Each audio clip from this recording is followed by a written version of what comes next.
Hello friends, कैसे हैं आप सब लोग। आई होप आप सब लोग बहुत बढ़िया होंगे। मैं के आर सैनी के आर एजुकेशन आप सभी का स्वागत करता हूं। दोस्तों, टेक्नीशियन के जो है पोस्ट का अलॉटमेंट शुरू हो गया है। आरआरबी गोरखपुर में पोस्ट का अलॉटमेंट किया जा चुका है। तो आज हम जानेंगे टेक्नीशियन की सभी जो 40 टाइप की पोस्ट हैं उनका जॉब प्रोफाइल के ऊपर कि किस पोस्ट का जो है क्या काम होता है। साथ ही कई सारे दोस्तों का डाउट है कि सर हमारा टेक्नीशियन में भी हो रहा है सिलेक्शन, एलपी में भी हो रहा है, तो हमारे के लिए कौन सी पोस्ट बेस्ट है। कुछ दोस्त कह रहे हैं कि सर हमारा टीचर में सिलेक्शन हो गया बिहार में और टेक्नीशियन में भी हो गया, तो हमें किस पोस्ट पे जाना चाहिए। तो थोड़ा सा यहाँ पे मैं गाइड करने की कोशिश करूंगा। और गलत पोस्ट प्रेफरेंस का नतीजा है कि आज कई सारे दोस्तों को मनचाही पोस्ट यहाँ पे नहीं मिली है। जब फॉर्म भरे जा रहे थे तो मैंने कई सारे वीडियोस बना के आप लोगों को बताया था कि पोस्ट प्रेफरेंस का बहुत बड़ा रोल आपका यहाँ पे रहने वाला है। तो पोस्ट का जो अलॉटमेंट होता है वो 3 चीज़ों पे डिपेंड करता है। एक तो आपने जो पोस्ट प्रेफरेंस चुनी है, दूसरा उस पोस्ट को आप कट ऑफ क्लियर कर पा रहे हो, उस पर्टिकुलर पोस्ट का जो आप मेडिकल जो है फिट पाए जाते हो। ये 3-4 चीज़ें ऐसी है जिनके आधार पे आपको पोस्ट का अलॉटमेंट किया जाता है। अब दोस्तों, किसी पर्टिकुलर पोस्ट के अगर आप फेल हो जाते हो मेडिकल में और उसकी जो है कट ऑफ भले आपने क्लियर की है, लेकिन आप जो मेडिकल में फेल हो जाते हो तो आपको बाहर कर दिया जाएगा और कोई दूसरी जो पोस्ट है जिसकी कट ऑफ आप पास कर रहे हो और उसके मेडिकल स्टैंडर्ड में फिट बैठ रहे हो तो वो पोस्ट आपको लोड कर दी जाएगी। और बेस्ट पोस्ट जो है टेक्नीशियन 2024 की कौन सी रहने वाली है इन 40 पोस्टों में से, और डिवीजन का जो है अलॉटमेंट कैसे होगा, इन सब पर बात करेंगे। तो सबसे पहले जो प्रोफाइल के ऊपर ही बात कर लेते हैं दोस्तों। यहाँ पे देखिए, सबसे पहले टेक्निकल ग्रेड फर्स्ट की, जो कि एक ही पोस्ट आपकी इस बार आई है, टेक्निकल ग्रेड फर्स्ट सिग्नल के नाम से लेवल 5 के अंदर डायरेक्ट भर्ती थी। पहली बार ये भर्ती देखने को मिली है। पोस्टिंग प्लेस इसमें शानदार होता है। जनरली डे में ड्यूटी होती है। हेडक्वार्टर पे आपको 24 घंटे रहना पड़ता है। लड़कियों के लिए एवरेज है, वीकली रेस्ट आपको मिलेगा। वर्कलोड इसके अंदर जो है आपका ठीक ठाक यहाँ पे रहने वाला होता है, क्योंकि कई बार जो है फेलियर वगैरह यहाँ पे आते हैं। और जैसे कि स्टेशन मास्टर के जो पैनल वीडियो वगैरह होते हैं या जो कांटे होते हैं, सिग्नल वगैरह होते हैं, इनमें अगर किसी टाइप का फेलियर आ जाता है तो आपको अपनी टीम के साथ में पहुंच के उसको दुरुस्त करना पड़ता है। अच्छी पोस्ट है, लेवल 5 में डायरेक्ट आप लोगों को ये पोस्ट यहाँ पे मिल रही है। इसके अलावा दोस्तों, SNT signal technician grade third के अंदर एसएनटी सिग्नल के नाम से एक पोस्ट है। नाम से स्पष्ट है, रेलवे के अंदर जो सिग्नल वगैरह हैं, जो पॉइंट वगैरह हैं और आपके स्टेशन मास्टर की वीडियो है, पैनल वगैरह है, तो यहाँ पे देखिए टेक्नीशियन ग्रेड फर्स्ट और ये टेक्नीशियन ग्रेड थर्ड, यानी ग्रेड थर्ड जो आपका आता है वो आपका लेवल 2 में आता है और इसका जो है लेवल 5 में जो प्रमोशन होता है वो तो टेक्नीशियन ग्रेड फर्स्ट के रूप में होता है। तो ऐसे में इनकी एक पूरी टीम होती है, हेल्पर होते हैं, असिस्टेंट एसएनटी के नाम से, जो ग्रुप डी के थ्रू भरे जाते हैं। फिर टेक्निकल ग्रेड थर्ड है और उसके बाद सेकंड है, फर्स्ट है, आपके जेई है, ऐसी पूरी टीम मिलकर आप लोगों को काम यहाँ पे करना होता है। पोस्टिंग प्लेस अच्छा होता है, जनरल डे में ड्यूटी होती है, टीम वर्क रहता है, 2400 घंटे आपको हेडक्वार्टर पर रहना पड़ता है। टीएस में ठीक ठाक बन जाता है और लड़कियों के लिए पोस्ट जो है एवरेज यहाँ पे मानी जाती है। इसके आगे बात करते हैं दोस्तों एसएनटी के अंदर टेलीकॉम की। ये पोस्ट बहुत ही शानदार मानी जाती है, इसमें वर्कलोड बहुत ही कम होता है, लड़कियों के लिए बहुत शानदार पोस्ट मानी जाती है। तो कम्युनिकेशन के जो भी साधन होते हैं, जो भी संचार, जैसे टेलीफोन हो गया, वीएचएफ वगैरह, किसी भी टाइप के अगर इनमें कोई दिक्कत आती है, वायर वगैरह चेंज करने कुछ भी टाइप का, तो छोटा मोटा यहाँ पे ये पोस्ट बहुत ही शानदार है और पोस्टिंग प्लेस अच्छा रहता है। इसमें जनरली डे में ड्यूटी रहती है और 24 घंटे आपको हेडक्वार्टर पे रहना पड़ता है। तो इसमें कोई रिस्क वाली बड़ी बात यहाँ पे नहीं है। कम्युनिकेशन के साधन है, इसमें बहुत ही कम रेयरली फेलियर आते हैं, तो ये अच्छी पोस्ट यहाँ पे मानी जाती है। जनरली सर्विस के अंदर जो है इलेक्ट्रिकल डिपार्टमेंट की पोस्ट है।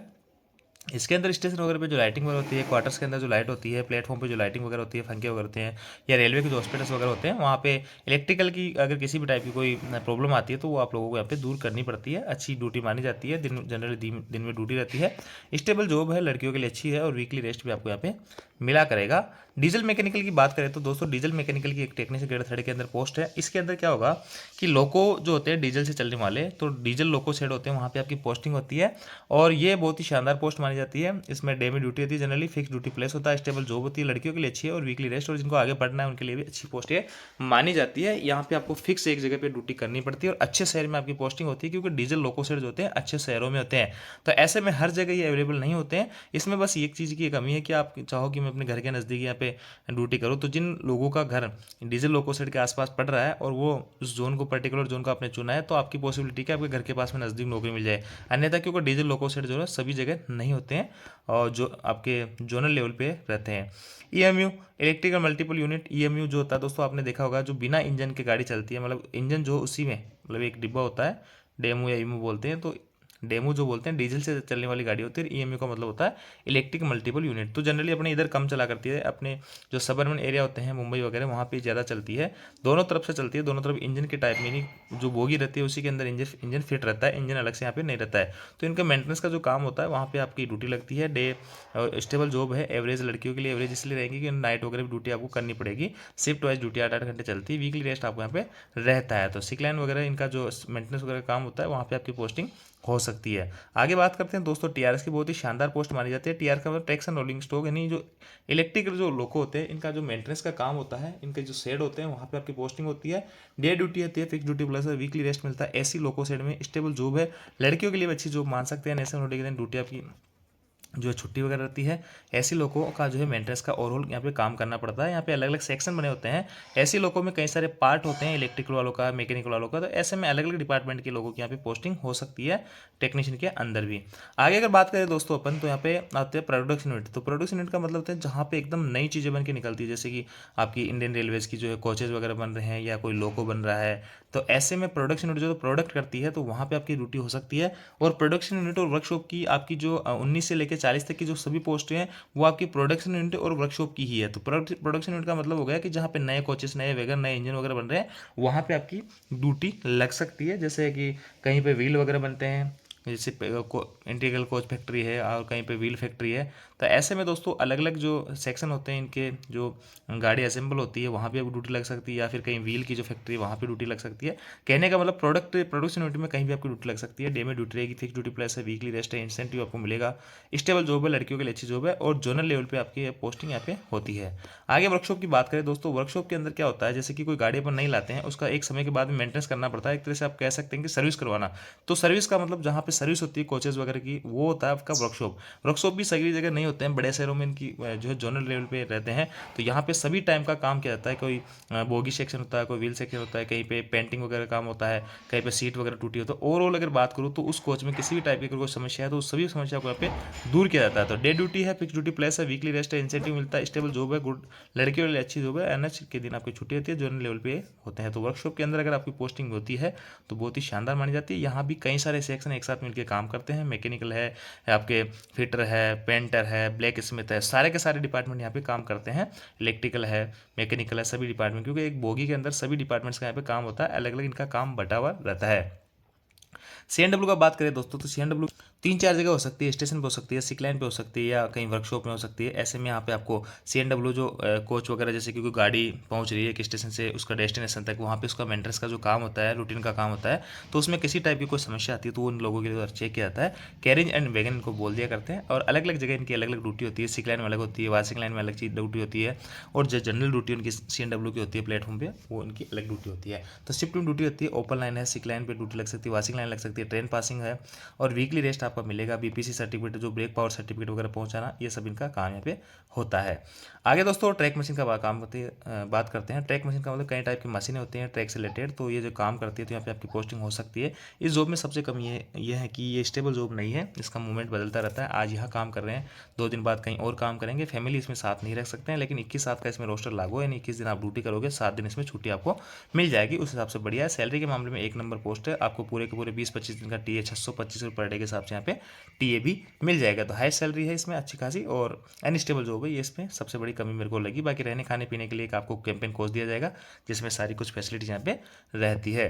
आगे दोस्तों बात करते हैं टीआरडी की। तो जो आपने ओजी पोल देखे होंगे, तो इसका जो मेंटेनेंस का जो काम होता है ये आपकी टीम के द्वारा किया जाता है, और वीकली रेस्ट होता है, आपको हेडक्वार्टर रहना पड़ता है, और रेडी एनी टाइम, किसी भी टाइम आपको तैयार रहना पड़ता है। लड़कियों के लिए अच्छी पोस्ट नहीं मानी जाती है, क्योंकि फील्ड जॉब इसमें रहती है। तो इलेक्ट्रिकल की जो प्रॉपर सप्लाई हो रही है नहीं हो रही, या इनको चेक करना इनका काम होता है। इसमें किसी भी टाइप का मेंटेनेंस की जरूरत होती है तो ये अपनी टीम के साथ में मिलकर काम करते हैं। इनको एक टावर भी यहाँ पे दिया जाता है।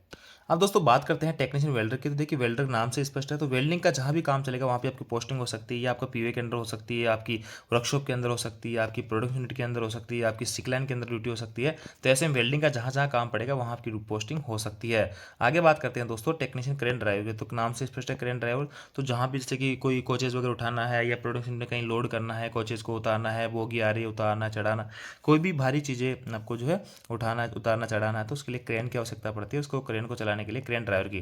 तो ऐसे में टेक्नीशियन क्रेन ड्राइवर का यही काम होता है क्रेन को, और कहीं पे दुर्घटना वगैरह हो जाती है और आवश्यकता पड़ती है क्रेन की, तो आप लोगों को वहाँ पर भी लेकर जाना पड़ता है, मदद करनी पड़ती है। तो इस टाइप का क्रेन ड्राइवर का यहाँ पे काम हो जाता है। अब देखिए दोस्तों 2 नंबर की जो पोस्ट है टेक्नीशियन ब्लैक स्मिथ यानी लोहार का जो काम रहेगा, ये भी सिक लाइन है, वर्कशॉप वगैरह में कहीं भी आपको पोस्टिंग दी जा सकती है। ब्रिज के अंदर जो रेलवे के ब्रिज वगैरह बने होते हैं वहाँ पे मेंटेनेंस आप लोगों को करना पड़ता है। सीएनडब्ल्यू का मैंने बता दिया, क्रेन ड्राइवर हो गया, डीजल का हो गया, इसके बाद में दोस्तों टीआरएस का भी हो गया, ईएमई मैंने बता दिया, फिटर हो गया, परमानेंट वे पीवे यानी यहाँ पे जो पीवे होता है जो ट्रैक पे काम करते हैं ट्रैक मेंटेन वगैरह, तो वहाँ पे किसी पटरी को काटना है, छाटना है या फिर कहीं पे छोल करना है पटरी के अंदर, तो ये सब काम पीवे वालों का होता है। तो ये भी जो है पोस्ट यहाँ पे रहती है। और आगे बात करते हैं R and S C refrigeration and cooling इसकी। यहाँ पे पोस्टिंग आपको स्टेशन मिल सकती है, सिक लाइन मिल सकती है, वाशिंग लाइन मिल सकती है। और जनरल की जो ड्यूटी होती है दोस्तों, यहाँ पे ट्रेन के अंदर भी कई बार ड्यूटी लगा दी जाती है और जो एसी वगैरह होते हैं उसको मेंटेन करने के लिए। इसके बाद रिवर्टर हो गया, एसएनटी का मैंने आपको बता दिया, ट्रैक मशीन हो गया, टर्नर और रिवर्टर ये हो गई, ये भी आपके वर्कशॉप वगैरह में इनकी पोस्टिंग रहती है और वहाँ पे इनको अलग अलग टाइप के काम यहाँ पे दिए जाते हैं। इसके अलावा तो एक मिलनाइट की जो पोस्ट होती है उनको जो मशीनरीज वगैरह होती है उसको सुधारने का काम उसका यहाँ पे रहता है। इसके अलावा दोस्तों 22 से आपके 19 से लेकर बाकी आगे की जो सभी पोस्टें हैं वो वर्कशॉप और प्रोडक्शन यूनिट के अंदर है, यानी वर्कशॉप के मैंने बताया और प्रोडक्शन यूनिट के अंदर बताया कि अलग अलग डिपार्टमेंट, कई सारे डिपार्टमेंट होते हैं और काम मैंने इनका लगभग बता दिया। वही काम जो है कोई ओपन लाइन में करेगा, कोई वर्कशॉप और प्रोडक्शन यूनिट में करेगा, तो वही पोस्ट यहाँ पे रिपीट हो रही है दोबारा से। तो इस हिसाब से आप समझ जाओगे कि किस पोस्ट का क्या काम यहाँ पे रहने वाला होता है।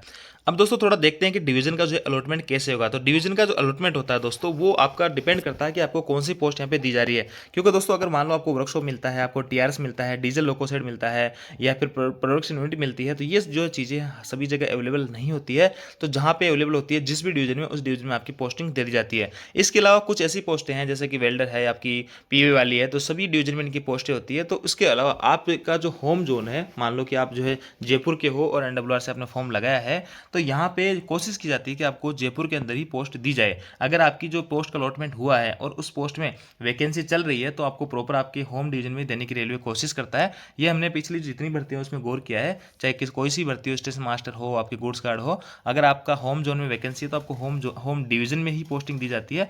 अन्यथा आपको अगर आपके होम डिवीजन में पोस्टिंग नहीं है तो बाहर कहीं भी किसी दूसरे डिवीजन में पोस्टिंग दे दी जा सकती है। जैसे दोस्तों मैं बात करूँ, वर्कशॉप जो है अजमेर में है, जोधपुर में है, लालगढ़ में। अब कोई जयपुर का बंदा है, वो चाहे कि मैं जयपुर में वर्कशॉप के अंदर मेरी पोस्टिंग हो जाए, जबकि वर्कशॉप है ही नहीं जयपुर के अंदर, तो उसकी पोस्टिंग कैसे हो जाएगी? तो ऐसे में उसको जो है होम डिवीजन नहीं मिल पाएगा, उसको किसी भी दूसरा जो डिवीजन है वहाँ पे दे दिए जाएंगे। तो इस हिसाब से अगर आपकी पोस्ट अवेलेबल है, वैकेंसी है आपके डिवीजन में और आपका होम डिवीजन में के अंदर वैकेंसी बनी हुई है, आपको वो पोस्ट अलॉट हो जाती है, तो रेलवे कोशिश करती है कि आपको वही पोस्ट आपके होम डिवीजन में दी जाए। तो इस हिसाब से आपको डिवीजन का अलॉटमेंट होता है। दोस्तों बात करते हैं टेक्नीशियन, टीचर और एलपी तीनों में से कौन सी पोस्ट बेहतर मानी जाती है। देखिए मेरी नज़र में अगर ऑल ओवर में बात करूं तो टीचर जो है सबसे बेस्ट पोस्ट यहाँ पे रहने वाली होती है। लेकिन फिर भी कई सारे साथी जो है कह रहे हैं कि सर हमारा टेक्नीशियन में सिलेक्शन हो गया, टीचर में सिलेक्शन हो गया, कौन सी पोस्ट हमें चूज़ करना चाहिए। तो मैं तो आपको टीचर की सजेस्ट करूँगा, लेकिन दोस्तों अगर आपका मन है रेलवे का पार्ट बनने का, रेलवे का एक हिस्सा बनने का, तो आप इसके अंदर आ सकते हैं। रेलवे के अंदर कई सारी फैसिलिटीज़ आपको एक्स्ट्रा यहाँ पे देखने को मिलती है, ड्रेस अलाउंस है, सीईए है, बोनस है और भी तमाम तरीके की चीज़ें आपको यहाँ पे देखने को मिलती है। वो सब चीज़ें देखकर अगर आप आ रहे हो यहाँ पे टेक्नीशियन में तो आप आ सकते हो। लेकिन दोस्तों यहाँ पे टेक्नीशियन और मैं टीचर की बात करूँ तो आपका मेंटली प्रेशर हो या फिर फैमिली के प्रति आपका जो है समय हो, सब चीज़ें आपको टीचर के अंदर यहाँ पे ज़्यादा मिलने वाली होती है। तो इसलिए आप टीचर को यहाँ पे ज्वाइन कर सकते हैं। और फिर भी आपको लगता है कि हमें सैलरी एक्स्ट्रा अलाउंसेज और चाहिए या हम रेलवे में जाना चाहते हैं, टीचर वगैरह ऑलरेडी काफ़ी बने हुए रहते हैं, तो उस हिसाब से थोड़ा सा रहता है। सगे संबंधी वगैरह को नहीं पता होता है, तो आप किसी के भी प्रेशर में ना आए, खुद जो रिसर्च करके ढंग से आप यहाँ पे ज्वाइन करिए, क्योंकि पूरी लाइफ का जो यहाँ पे मामला रहता है। अगर कोई भाई आगे बढ़ना चाहता है तो टीचर को यहाँ पे उसको ज्वाइन करना चाहिए, टीचर में ज्वाइन करते हुए आगे पढ़ाई कर सकता है। लेकिन टेक्नीशियन में कई सारी पोस्ट ऐसी है जहाँ पे आप आगे पढ़ाई नहीं कर सकते हो, तो ऐसे में टीचर आप ज्वाइन करेंगे। इसके अलावा दोस्तों कई सारे दोस्त जो है एलपी और टेक्नीशियन में दोनों में सिलेक्शन होना बता रहे हैं, तो कौन सी पोस्ट चूज करें। देखिए दोस्तों ये पूरी तरीके से आपके ऊपर डिपेंड करेगा। किसी भाई का सपना है कि मैं लोको पायलट बनूं, नो डाउट दोस्तों लोको पायलट पे काफ़ी रेस्पॉन्सिबल जॉब है और काफ़ी सारा प्रेशर यहाँ पे लोको पायलट के ऊपर रहता है, तो उस सभी चीज़ों को ध्यान में रखना है। स्टेबल जॉब बिल्कुल नहीं है यहाँ पे, आपको ये फिक्स ड्यूटी जो है हॉर्स यहाँ पे नहीं रहते हैं। जैसे कि मैं बात करूँ कभी भी आपकी ड्यूटी लग जाती है, डे नाइट वगैरह, सर्दी गर्मी बरसात, कभी भी आपको ड्यूटी पे बुला लिया जाता है। आपका रेस्ट कंप्लीट होने के बाद में फैमिली के लिए समय आपके पास में कम रहता है। शुरुआत में आपको 2-2 3-3 दिन आपके हेडक्वार्टर से बाहर रहना पड़ता है गुड्स ट्रेन के अंदर, तो ऐसे में बहुत ही डिफिकल्ट जॉब बन जाती है ये एक तरीके से। और टेक्नीशियन में क्या होता है, एक फिक्स आपका ड्यूटी प्लेस होता है, वहाँ पे आप अपनी फैमिली फैमिली के साथ में रह सकते हो, सही आपकी दिनचर्या पे चल सकती है। तो ऐसे में दोस्तों दोनों में से अगर कंपेरिजन करेंगे तो थोड़ा सा अगर आपको सैलरी का बात करें तो सैलरी आपको एलपी में ज़्यादा मिलेगी, लेकिन फैमिली वगैरह के लिए थोड़ी सी पीसफुल लाइफ के लिए आप टेक्नीशियन यहाँ पे ज्वाइन कर सकते हो। बाकी पूरी तरीके से आप पे डिपेंड करेगा कि आपको कौन सी पोस्ट के साथ यहाँ पे जाना चाहिए। तो ये थी दोस्तों जानकारी। आप जानकारी आपको अच्छी लगेगी, वीडियो आपको लाइक कीजिए, दोस्तों के साथ शेयर जरूर करें। Thank you.